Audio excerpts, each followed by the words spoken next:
ఎంత అవుద్ది? 700 కోట్లు. 700 కోట్లు. వీళ్ళ పరిపాలన వీళ్ళు పాడు కాదు. బీపీ లేస్తుంది, తిట్టలేక ఈ మాట అంటున్నా. ఆడాళ్ళు అన్నట్టుగా అలా చేస్తుంది. నాకు అంత కోపం వస్తుంది బస్ స్టాండ్ లో చూస్తుంటే. ఎందుకంటే అసలు నేనైతే సంవత్సరంలో మొత్తం రూపాయి మారుతా. తెలివి ఉండాలి కదా, తెలివి ఉండాలి, పట్టుదల ఉండాలి, దీక్ష ఉండాలి. ఇంత అన్యాయంగా ఉన్నాయి.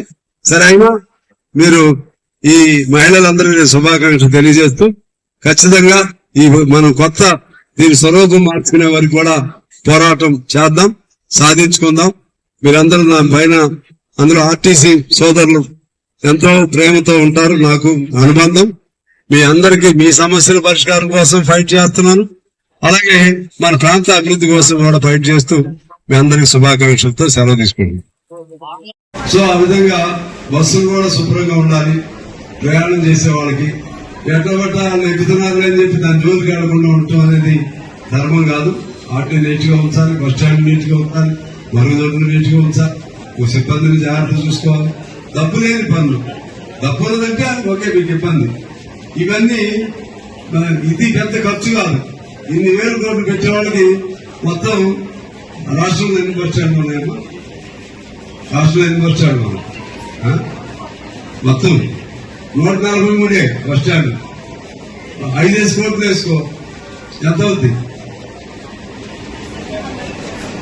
700 కోట్లు. 700 కోట్లు. వీళ్ళ పరిపాలన ఇల్లు పాడుగా.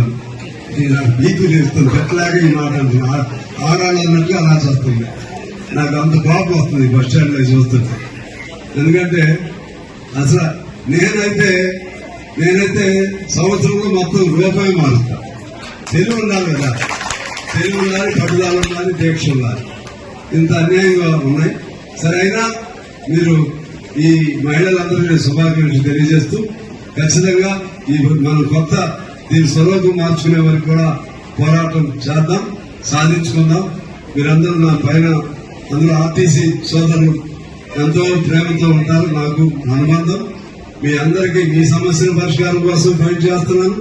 అలాగే మన ప్రాంత అభివృద్ధి కోసం కూడా ఫైట్ చేస్తూ మీ అందరికీ శుభాకాంక్షలతో సెలవు తీసుకుంటాను.